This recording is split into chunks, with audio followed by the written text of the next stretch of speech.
It wasn't until I was out of college that we really started to spend time together. Those moments were mostly spent late at bars, but hey, it was better than nothing.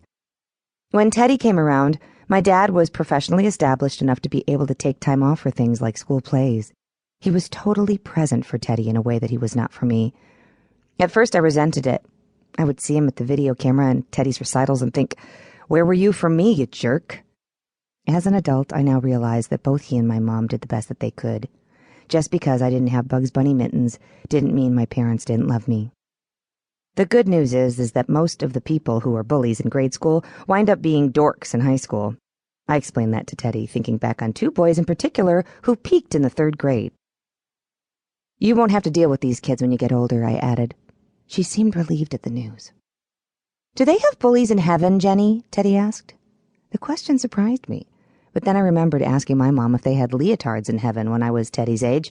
You want to believe that if you die and you go somewhere, at least the place will be stocked with dancing supplies and nice people.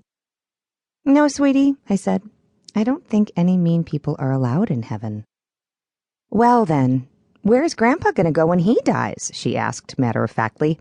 My smart little sister had noticed that her grandpa was one of the meanest men on the planet. "Will he go to hell?" she asked worriedly. John Weigel was a bitter, lonely man who got more joy out of taunting a telemarketer than most people get out of winning the lottery. While he was the kind of guy who didn't bother to learn his grandchildren's names, he wasn't a murderer, so I doubted he would be automatically a shoo-in for the afterlife's fiery inferno. "I don't know, sweetie," I said, not wanting to have to explain what my idea of hell actually was. "Maybe there's a special place for people like Grandpa," I continued, thinking that it would have to be a lot like hell, knowing how many people he pissed off over the years, but a little less severe. Maybe like Hell Light. "What's Hell Light?" she queried, confused. "Never mind," I answered, suddenly remembering that she was only 5. I didn't want to get a lecture later from my dad about filling Teddy's head with such ideas about the afterlife. What happens when we die has always been an obsession with me. When I was her age, I remember having a hunch that there was more to life than what we could see, hear, or feel. At the age of 4, I had a sixth sense that I couldn't explain. I would get feelings when I'd walk into old buildings as if I'd been there before, but I never knew why. I could tell right away after meeting people whether they were good or had ill intentions.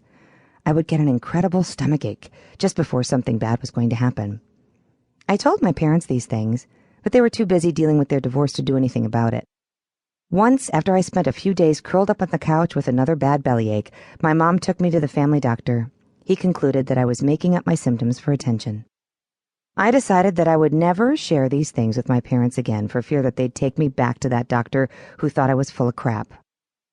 I eventually grew out of the stomach aches, but those hunches that I had for people came in handy when I grew up and became a television journalist. I never talked about it. A reporter is all about the facts. There's no room for woo-woo bullshit. "When I grow up, can I be a reporter too?" Teddy asked. "I hope not, sweetie," I said, wanting to shield her from the stresses and curses of being in the family business, just as my dad tried to save me. "Do me a favor," he used to say. "When it comes time to making a career choice, be a teacher. You'll get tenure." My dad always said that. He was a sportscaster and a journalist for 25 years, and his father, the crab-ass, was an announcer for CBS who founded his own television station in the 1960s in Chicago. I started as a traffic reporter a couple of years after college. You'd have thought I told Dad I was joining the circus when I broke the news to him. "Traffic? You're gonna do traffic?" he screamed. "I'll get health insurance," I told him. After years of waiting tables and doing Shakespeare for audiences of 10, health insurance sounded pretty damn good. "What does it pay?" he asked. People have a huge misconception about those who work in radio and television and that they're making lots of money. Well, I was one of those people until I got my first job. My dad knew the reality. You can only get paid the big bucks if you've been doing it for a while. There I was in the 3rd biggest market reporting on traffic and on news to thousands of commuters every day, and I was being paid a whopping $7 an hour. They actually made me sign a contract for that tiny amount. It was all about paying my dues, so I was willing to do whatever it took. "This business is nothing but headaches," he would always say. "You should have listened to me and gone on the teaching route." I looked down at Teddy, the young girl who wanted to save the world.